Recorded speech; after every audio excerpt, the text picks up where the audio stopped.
في زحمة مخيمات الشمال في دير حسان تحديدا هناك طفلة اسمها زهراء.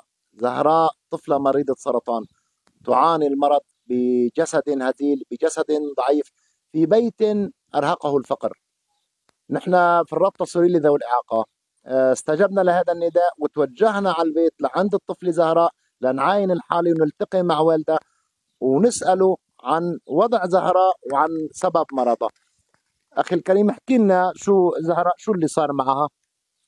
والله اخي الكريم صار معها لوزات، واخذناها على الدكاتره كثير. لوزات اخذناها، قال مرض لوزات.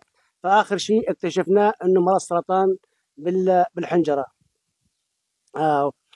وعم نعالجها كيماوي.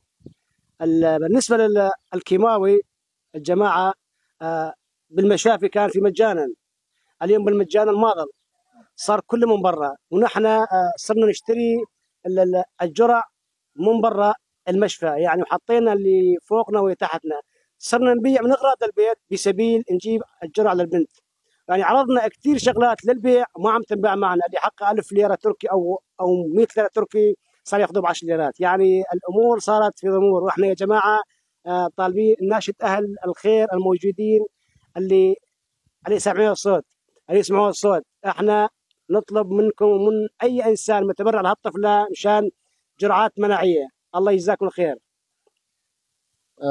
طبعا العم نحن تحت الهواء قال لنا حتى عرض بيته بالرقة للبيع وما انباع معه حتى يكفي علاج البنت. يعني بيته اللي له غايب عنه 14 سنة وحلمه انه يرجع لعنده وحلمه يخلص من مخيمات الشمال، بده يبيعه لكن ما اندفع في سعر ولا ربع سعره. فالرجل لحد هلا مستعد انه يبيع بيته ويبيع كل شيء عنده حتى يداوي هاي الطفله.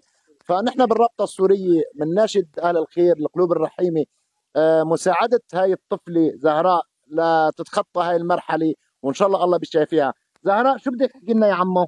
الله يعطيك العافيه يا عمو. مرحبا عمو.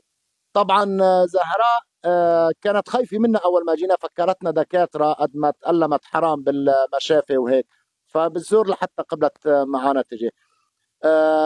نحن في الرابطه السوريه بنوجه نداء ومستعجل لاهل الخير، للمنظمات، للحكومات، لانه الاخ هون استنفذوا الادويه المجانيه، الجرعات الكيماوي المجاني اعطوها اياها، هلا هي بحاجه لجرعات بالمصاري.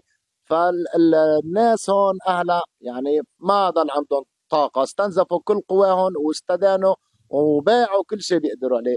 والطفل ان شاء الله يا رب زهراء من فضل الله وتبرعات اهل الخير بعد 6 شهور بدنا نرجع لهون ونعمل معها لقاء ويكون شفياني باذن الله. تحياتي لكم، يعطيكم العافيه.